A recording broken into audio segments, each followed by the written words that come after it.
Hello नमस्कार. आपल्या चॅनलवर मी तुमचे खूप खूप स्वागत करते. आज आपण थंडीच्या दिवसात खाण्यासाठी मस्त गरमागरम डाळ वडे आणि चविष्ट चटणी करणार आहोत. आता तुमचा डाळ वडा कधीच बिघडणार नाही, तो क्रिस्पी होईल.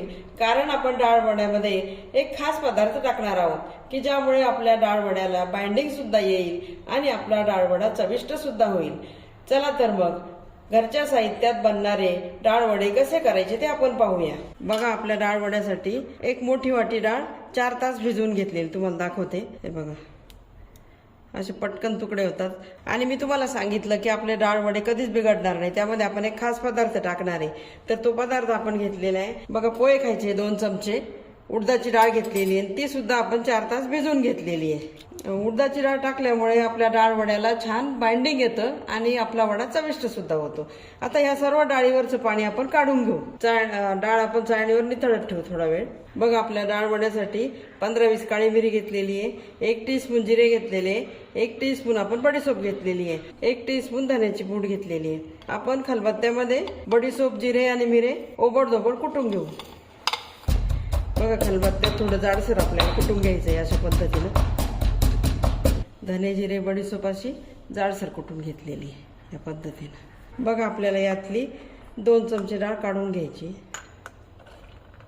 ही आपल्याला नंतर वापरायची. बघा, आपण मिक्सरचं भांडं घेतलेले, 5-6 आल्याचे तुकडे घेतलेले ते टाकूया, 7-8 लसूण पाकळ्या घेतलेले. आता मिक्सरला फिरवून घेऊ.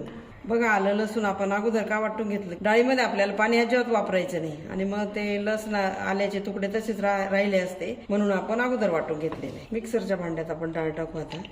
बघा, अजिबात पाणी नाहीये. बघा, 2 भागात आपण ही डाळ वाटणार आहे. 1 चमचा उडदाची डाळ यामध्ये टाकू. बघा, दुसऱ्या घाण्यामध्ये राहिलेली उडीद डाळ वापरू. पाणी न टाकता ही डाळ आपल्याला जाडसर वाटून घ्यायची आहे. बघा, अशा पद्धतीने जाडसर आपण डाळ वाटून घेतली. आता भांड्यामध्ये आपण काढून घेऊ. बघा, आपली सर्व डाळ वाटून झाली. अशा पद्धतीनं आपण काय करू, पहिल्या घाण्यामध्ये आलं लसूण होतं ना, दुसऱ्या घाण्यात नव्हतं. मग डाळीचं हे मिश्रण छान मिक्स करून घेऊ. बघा, आपल्या डाळ वड्यासाठी आपण जो मसाला तयार केला तो आहे. स्वादानुसार मीठ घेतलेलं आहे आपण आणि 2 चिमूट हिंग घेतलेलं आहे, ते टाकूया मिश्रणामध्ये. 1 मध्यम साईजचा कांदा आपण बारीक कापून घेतलेला आहे. 4-5 मिरच्या आपण बारीक कापून घेतलेल्या आहे. 1 लाल मिरची बारीक कापून घेतलेली, ते यामध्ये टाकू. मूठभर कोथिंबीर टाकू. 1 टीस्पून चिली फ्लेक्स टाकू आणि आपण जी डाळ बाजूला ठेवली होती ते टाकू. हे सर्व मिश्रण आपण छान मिक्स करून घेऊ. कुठेही आपण तांदळाचं पीठ वापरलं नाही, डाळीचं पीठ वापरलं नाही, तरी सुद्धा बघा एकदम मस्त बाइंडिंग येतं. डाळ वड्याचं मिश्रण छान मिक्स करून घेतलं. बघा, अशा पद्धतीनं हे बघा, असं गोळा होतो मस्त. हे बघा, अगदी सुंदर गोळा तयार झाला. हे बघा, असं झालं की परफेक्ट झालं आपलं मिश्रण. बघा, आता डाळ वडे कसे करायचे ते दाखवते मी तुम्हाला. हाताला थोडंसं पाणी लावून घ्यायचं. आपल्याला जेवढा डाळ वडा करायचा तेवढा गोळा आपण घ्यायचा, असा गोल करून घ्यायचा. हे बघा, एकदम मस्त तयार होतात आपले डाळ वडे. हे बघा, हे बघा, अगदी सुंदर डाळ वडा आपला तयार झाला. बघा, डिशमध्ये ठेवून घेऊ. अजून एक डाळ वडा मी तुम्हाला करून दाखवते.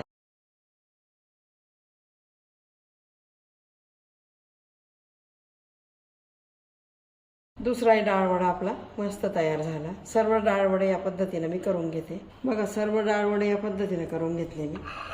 हे बघा, बघा, आपण कढईमध्ये तेल तापत ठेवलेलं आहे. तेल मध्यम तापवायचं आहे. वडे टाकेपर्यंत गॅस आता फुल ठेवलेला आहे. नंतर आपल्याला मध्यम गॅस करायचा आहे. आता आपण थोडं मिश्रण टाकून पाहू. बघा, अशा पद्धतीने तेल तापलेलं पाहिजे. आता वडे आपण तेलात सोडू.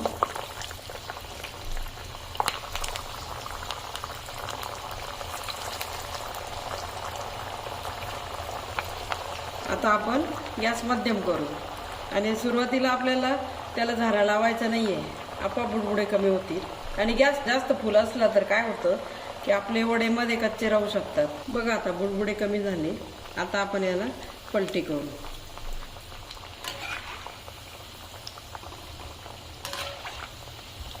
आता याला मस्त तळू देऊ आपण. बघा, आता बुडबुडे एकदम कमी झालेले, तुम्हाला दाखवते मी. पुन्हा एकदा याला आता पलटी करू आपण. आपले वडे तळून झाले, आता काढून घेऊ. बघा एकदम मस्त झाले.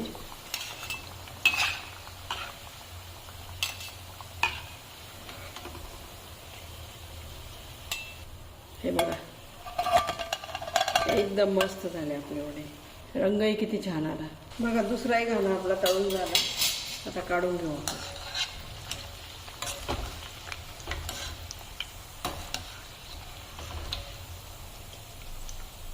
किती सुंदर रंग आलेला आहे बघा. तेलने तळून घेऊ.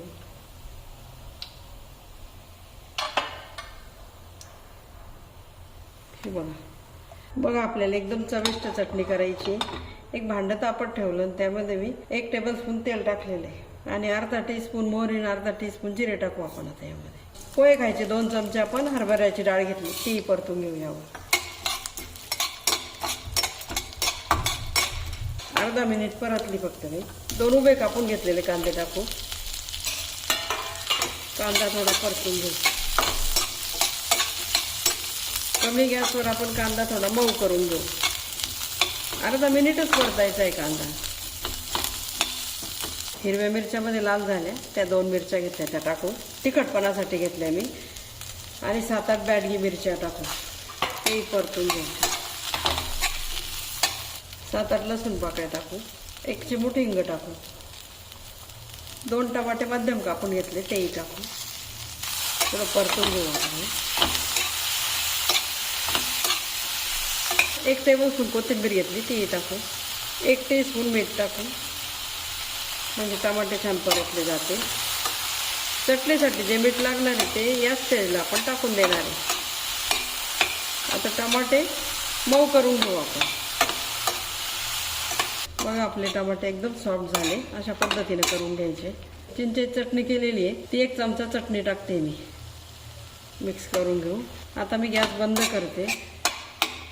हे साहित्य थंड करून मग आपल्याला मिक्सरला बारीक करायचं आहे. बघा आपलं चटणीचं साहित्य थंड झालं. आता मिक्सरच्या भांड्यात आपण हे काढून घेऊ. बघा आल्याचे 3 तुकडे टाकूया. चटणीचं साहित्य परतताना माझ्याकडून राहून गेलं, म्हणून आत्ता टाकते मी. बघा 2 चमचे आपण पाणी टाकू आणि चटणी मिक्सरला एकदम बारीक करून घेऊ. बघा आपली चटणी वाटून झाली. किती सुंदर रंग आला. टेक्स्चरही किती छान आलं. डाळ वड्याबरोबर छान लागते किंवा इडली डोशाबरोबर सुद्धा ही चटणी तुम्ही खाऊ शकता. अगदी छान लागते. बघा डाळ वड्यासोबत खाण्यासाठी मस्त चटणी तयार आहे. याला तुम्ही तडका देऊ शकता, तडका न देता सुद्धा खाऊ शकता. चटणीला आपण तडका करू, त्यासाठी आपण 3 चमचे तेल तापून घेतलेले, जिरे मोहरी टाकू. थोडासा हिंग टाकू आणि 7-8 कढीपत्त्याची पानं टाकू. हा तडका आपण चटणीवर टाकू. मिक्स करून देऊ. बघा घरच्या साहित्यात आपले डाळ वडे एकदम क्रिस्पी झाले. रंगही छान आला आणि टेक्स्चरही छान आलं. तुम्हाला दाखवते बघा एकदम मस्त झाले. ही डाळवड्याची रेसिपी आवडली तर तुम्ही लाईक करायला विसरू नका. बघा आपली ही टमाट्याची चटणी पण डाळवड्याबरोबर खाण्यासाठी एकदम मस्त तयार झालेली आहे. मी एक डाळवडा तुम्हाला तोडून दाखवते. हे बघा, हे बघा अगदी सुंदर टेक्स्चर आलेले. बघा चटणीबरोबर अगदी चवीला अफलातून लागतात डाळवडे. ही डाळवड्याची रेसिपी तुम्ही नक्की करून पहा आणि तुमची रेसिपी कशी झाली ते सांगायला विसरू नका. आणि अशा छान छान रेसिपी पाहण्यासाठी कोरिअँडर लीव्स किचनला तुम्ही सबस्क्राईब करा. पुन्हा भेटू अशा छान मस्त टेस्टी रेसिपी सोबत. तोपर्यंत मस्त खा, स्वस्त राहा. धन्यवाद.